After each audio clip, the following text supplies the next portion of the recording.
This is Optimal Finance Daily, episode 1901, Financial Locker Room Talk by ESI of ESImoney.com. And I'm your host and personal finance enthusiast, Diana Merriam. Now let's get right to today's post and start optimizing your life. Financial Locker Room Talk by ESI of ESImoney.com. If you've been listening to ESI Money for more than 15 seconds, you know that I'm not a big fan of financial advisors. This stems from a couple of issues. First, I'm a big believer in DIY finances. The concepts that will make you rich are not that hard to learn, so anyone can do it. And there really aren't that many things you need to master to become wealthy, so it doesn't take a lot of time. In fact, if you just read 5 books and apply what they say, you'll be ahead of at least 90% of the population. In other words, there's no reason you can't be your own money manager and be quite good at it. Second, many or most financial advisors aren't really money experts. They're sales experts. They know less about money than most people listening to this post, but they're awesome at selling and turning your money into their money, or at least they get a portion of it. A financial advisor is born. I was at the gym a month ago in the locker room before a workout.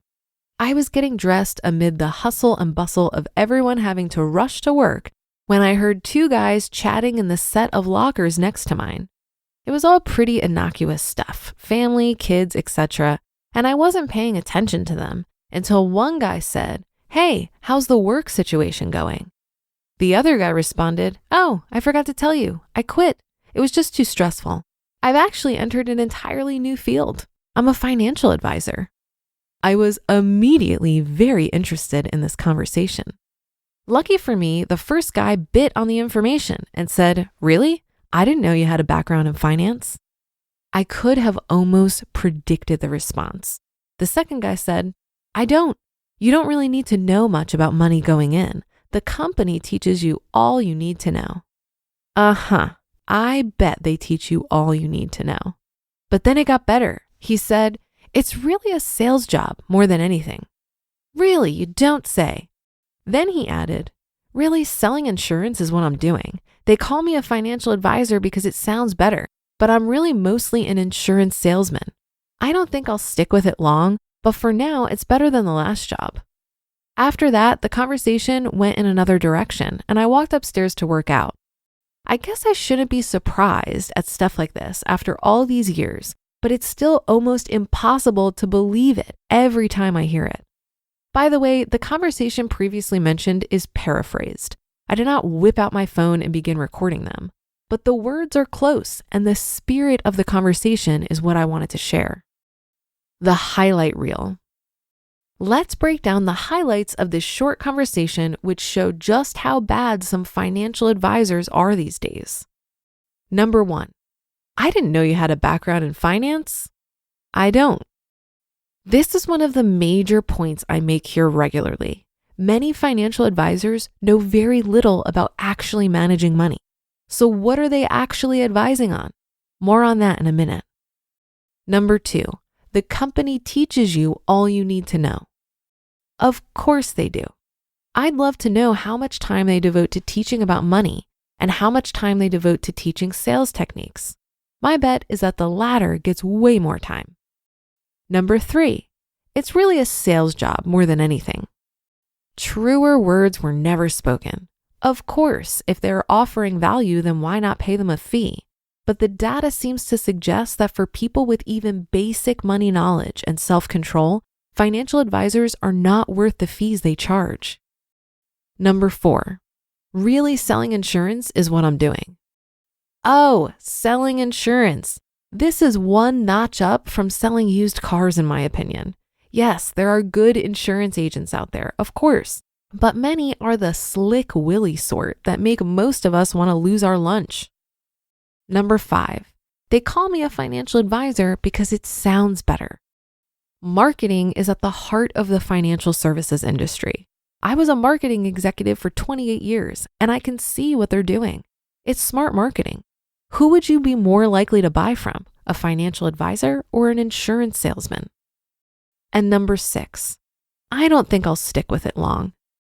2 things you want when you do buy financial products or services is 1, a person who both has lots of knowledge and experience, and 2, someone who will also be around for a while in case you need the insurance in this case. But this guy was going to pop in, sell people some insurance, and be long gone if and when they needed him. Sure, the company would take over administering the policy, but I think most people would want to talk to their agent if they needed help. All I can say is, ugh. It's another brick in the wall. Not sure we can learn anything new from this conversation, but it does reinforce a lot of what we already know, including number 1, many financial advisors know little about managing money. In fact, if you're a regular reader of this blog, you probably know more than they do. Number 2, many financial advisors are really just salesmen. They want to sell you financial products and services. That's it. If you're better off as a result, I'm sure they're happy with that. But if you're not better off, they can probably live with that too. And number 3, many financial advisors are in and out of the profession. Their last job wasn't going well, so they decided to get into financial planning. Not because they were knowledgeable at it, not because they loved the topic, not because they wanted to help people, but because they needed a job. That's it. And when the job stops being better than other options, they're off to the next thing. Anyway, I just had to share this with you. It was too good to let pass by. You just listened to the post titled Financial Locker Room Talk by ESI of ESImoney.com. It's clear to me that by the time you know enough about money to be in the position to properly select a financial advisor, you'll know enough to not need one. While many of us feel insecure about managing our money ourselves, the cost of working with a financial advisor is simply too high and erodes the wealth we can build over the long term.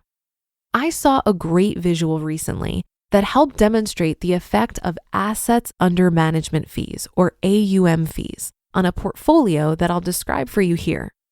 Imagine an initial investment of $6,000 with yearly contributions of $6,000 for 30 years and an average 8% yearly return. The gross value of this portfolio over 30 years would be $794,451. Now, if you were investing in a total market low fee index fund like VTSAX, you'd be paying 0.04% in fees, which would be $6,302 or 0.8% of your portfolio. However, most AUM fees to work with an advisor range from 1 to 2%. At 1%, 17.9% or $142,339 would be in your advisor's pocket.